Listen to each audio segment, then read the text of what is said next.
Hello guys, ഈ video ആരെയും വ്യക്തിപരമായിട്ട് ആക്ഷേപിക്കാൻ വേണ്ടി ചെയ്യുന്നതല്ല. ഈ സിനിമയിൽ അഭിനയിച്ചിരിക്കുന്ന ആക്ടേഴ്സ് ഒരു മോശം ആക്ടേഴ്സാണെന്നോ മണിരത്നം സാർ ഒരു മോശം ഡയറക്ടറാണെന്നോ പറയാൻ ഞാൻ ഉദ്ദേശിക്കുന്നില്ല. അപ്പോൾ ശരി.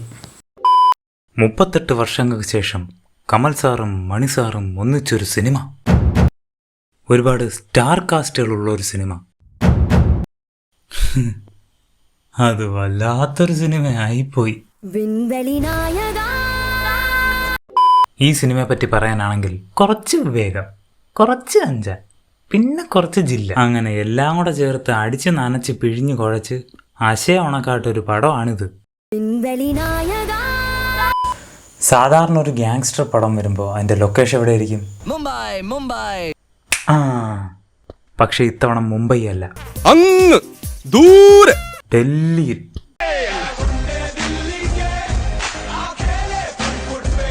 അപ്പോ ഇതിൽ നമ്മുടെ നായകന്റെ പേരാണ് തൽക്കാലം നമുക്ക് പുള്ളിയെ ഗൗണ്ടർ അണ്ണൻ എന്ന് വിളിക്കാം. അപ്പോൾ പടം തുടങ്ങുമ്പോൾ 16 തികയാത്ത പത്രക്കാരൻ പയ്യനായ നമ്മുടെ അമർ ഒരു കെട്ടിടത്തിൽ പത്രം വിറ്റുകൊണ്ടിരിക്കുകയാണ്. ചൂടുള്ള വാർത്ത. അപ്പൊ അതേ കെട്ടിടത്തിലാണ് നമ്മുടെ ഗൗണ്ടർ അണ്ണനും കൂട്ടരും ഒരു ഡീല് നടത്തുന്നത്. അതിനിടയിൽ അതാ അവിടെ ഒരു വാർ നടക്കുന്നു. ആ വാറല്ല ഈ വാറ്, ഇത് ഗ്യാങ് വാർ.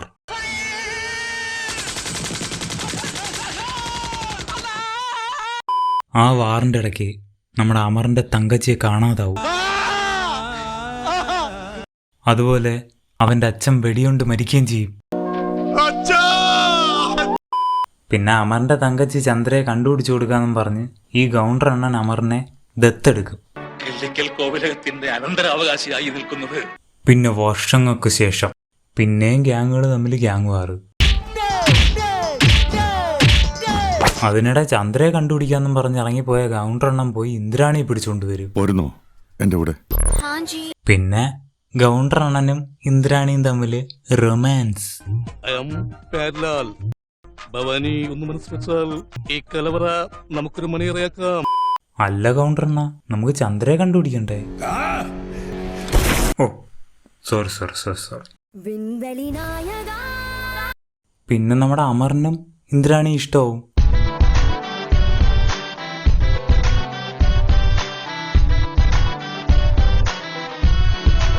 അല്ല മറേ, നമുക്ക് ചന്ദ്രയെ കണ്ടുപിടിക്കണ്ടേ? പിന്നെ അവര് ഇന്ദ്രാണിയുടെ പേരും പറഞ്ഞുകൊണ്ട് അടിയായി വിടിയായി വഴക്കായി. ഈ ഗൗണ്ടർ അണ്ണനെ ഏതോ മഞ്ഞുമലയുടെ മണ്ട വെച്ചിട്ട് പടപടപടപടാന്ന് കുറെ വെടിയങ്ങ് വെക്കും. വെടിയും കൊണ്ടിട്ട് ആ മലയുടെ മണ്ട ഞാൻ ചാവത്തിലടാ നാറികളെ എന്നും പറഞ്ഞുകൊണ്ട് താഴോട്ടങ്ങ് വീഴും. സാധാരണ ഒരാൾ മലയുടെ മണ്ടയിൽ നിന്ന് വീണാൽ രക്ഷിക്കാൻ വേണ്ടിയിട്ട് മൂപ്പന്മാർ കാണും. പക്ഷേ ഇത് മഞ്ഞുമലയെന്നായോണ്ട് മൂപ്പന്മാർക്ക് മഞ്ഞും കൊണ്ട് പനിയും പിടിച്ച് വീട്ടിൽ കിടപ്പായി പോയി. അതുകൊണ്ട് തന്നെ ഈ നമ്മുടെ ഗൗണ്ടർ അണ്ണൻ നേരെ പോയി വീഴുന്നത് ബുദ്ധന്മാരടുത്താണ്. ചേട്ടാ, ഈ ശ്രീഹള്ളിയിലോട്ടുള്ള വഴി ഏതാണ്? കേബണിക്കോ എന്ന് പറഞ്ഞപ്പോൾ ഗൗണ്ടർ അണ്ണൻ വിചാരിച്ച് വല്ല പണിക്കും പോടാന്ന് അറിയെന്ന് പറഞ്ഞാണെന്ന്. അങ്ങനെ പുള്ളി ആ വാക്കിൽ നിന്ന് ഇൻസ്പയർ ആയിട്ട് നാട്ടിൽ പോയി 10 സെന്റ് സ്ഥലവും വാങ്ങിയിട്ട് അവിടെ കളയും പറിച്ചു തുടങ്ങിയിരിക്കും. അങ്ങനെ കളയം പറിച്ചുകൊണ്ടിരുന്നപ്പോഴാണ് ഗൗണ്ടർ അണ്ണന് പ്രതികാരം ചെയ്യണമല്ലോ എന്ന കാര്യം ഓർമ്മ വന്നത്.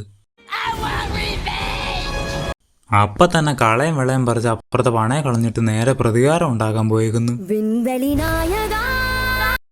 ഇതിനിടയിൽ ഒരു പോലീസുകാരൻ വരും.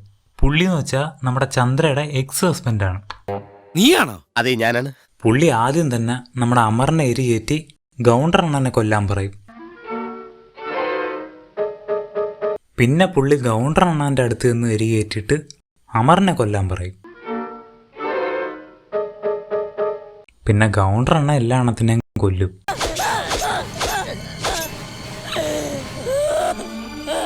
അവസാനം അമറും ഗൗണ്ടർ അണ്ണനും കൂടെ അടിയായി വഴക്കായി. അമർ ചാവാൻ കിടക്കുന്ന നേരത്ത് നമ്മുടെ ചന്ദ്ര ഓടി വരും. ചന്ദ്ര ഓടി വന്നിട്ട് അമറിന്റെ മുമ്പിൽ ഇരുന്ന കരയും. അവസാനം അമർ മരിക്കും. പിന്നെ നമ്മുടെ ഗൗണ്ടർ അണ്ണൻ നാട്ടിൽ പോയി കളയും പറിച്ച് കർഷകനായിട്ട് അങ്ങ് ജീവിക്കും.